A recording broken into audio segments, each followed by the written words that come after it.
નમસ્કાર, હું Anita Parekh, Jayesh TV India news પર આપનું હાર્દિક સ્વાગત છે। ગુજરાતમાં આદરણીય પ્રધાનમંત્રી શ્રી નરેન્દ્ર મોદી સાહેબે મુખ્યમંત્રી હતા ત્યારથી સ્વચ્છતાનો ખૂબ આગ્રહ કરતા હતા। આદરણીય મોદી સાહેબ પ્રધાનમંત્રી બન્યા પછી પણ આખા દેશમાં સફાઈ માટેની જાગૃતિ લાવવા માટે પોતે પણ હાથમાં ઝાડુ પકડીને નીકળી પડ્યા હતા અને એના કારણે આખા દેશમાં ખૂબ જાગૃતિ આવી હતી। સુરત પણ મોદી સાહેબના શબ્દોમાંથી પ્રેરણા લઈને સતત સફાઈની ઝુંબેશ આદરી હતી। વર્ષો પહેલાં ગંદકીના સામ્રાજ્યને કારણે સુરત જે બદનામ હતું એના બદલે છેલ્લા કેટલાક વર્ષોથી સુરત સ્વચ્છતામાં બીજા નંબરે આવતો હતો। ખૂબ અફસોસ પણ થતો હતો। સુરતના શહેરીજનો, સુરતના કોર્પોરેટરશ્રીઓ, પદાધિકારીઓ, સુરતના અધિકારીઓ, કોર્પોરેશનના અને કર્મચારીઓ અને અન્ય જે સુરતીઓ એ પણ ખૂબ પ્રયત્ન કરતા હતા, છતાં પણ દર વખતે બીજો નંબર આવતો હતો।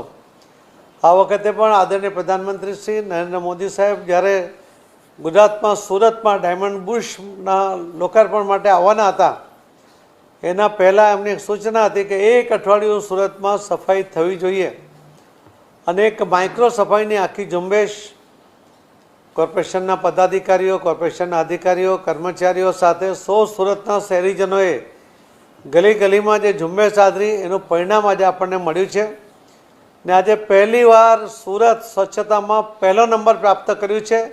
એના માટે સુરતના સૌ શહેરીજનોને ખૂબ ખૂબ અભિનંદન આપું છું।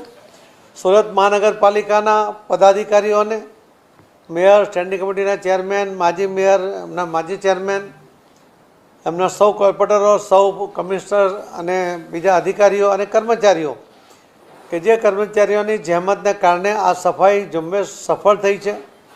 સુરતના શહેરીજનોની મદદ અને એમનામાં આવેલી જાગૃતિને કારણે જે એમણે સપોર્ટ કર્યો છે, આ સપોર્ટને કારણે આજે સુરત આ પહેલા નંબરે આવ્યું છે। આપણા માટે ગર્વની વાત છે, આનંદની વાત છે અને ઐતિહાસિક દિવસ એ આપણા માટે છે અને ગુજરાતનું આ એકમાત્ર શહેર જે 7 સ્ટાર સાથે પહેલા નંબરે આવ્યું છે। તો આ નંબર જાળવવો, આ સ્વચ્છતા જાળવવી, એના માટે જાગૃત રહેવું અને બાકીના લોકોને પણ જાગૃત કરવા એવી પણ મારી સૌ સુરતીજનોને ખૂબ ખૂબ આગ્રહપૂર્વક વિનંતી પણ છે અને ગુજરાતના સૌ લોકોને પણ આ સુરતના ઐતિહાસિક આજે જે એને પહેલો નંબર મળ્યો છે એના માટે આપ સૌ પણ પોતપોતાના શહેરોમાં, પોતાના ગામમાં આ રીતે સ્વચ્છતાનો આગ્રહ આદરણીય પ્રધાનમંત્રી મોદી સાહેબના જણાવ્યા મુજબ કરશો એવી વિનંતી પણ છે। આપ સૌને, સૌ ઇલેક્ટ્રોનિક મીડિયા અને પ્રિન્ટ મીડિયા એમણે પણ જે સાથ સહકાર રહ્યો, એમણે પણ જે રીતે જાગૃતિ ફેલાવવામાં મદદ કરી, સ્કૂલના વિદ્યાર્થીઓએ પણ જે મદદ કરી, એ બધાનો સૌનો ખૂબ ખૂબ આભાર માનું છું। ધન્યવાદ।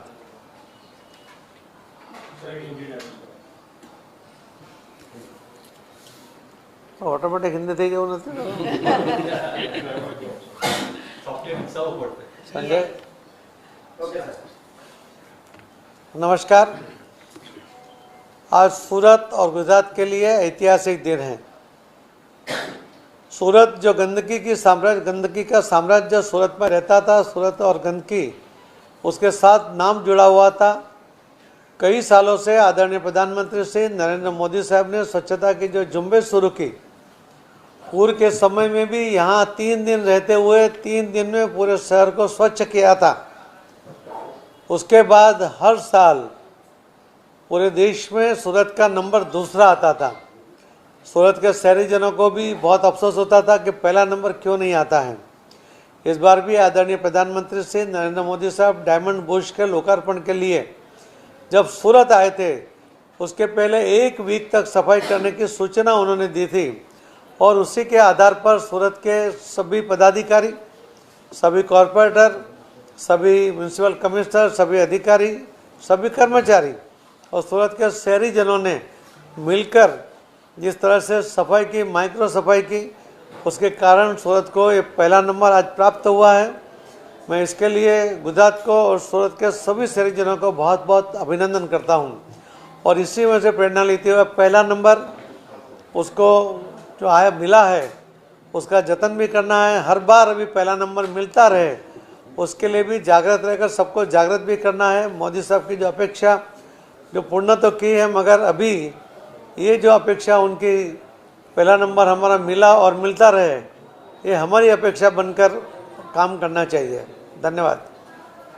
સાહેબ રામ અયોધ્યા મંદિર ખાતે કોંગ્રેસને જે આમંત્રણ આપવામાં આવ્યું હતું સ્વીકારાયું નથી. चलो।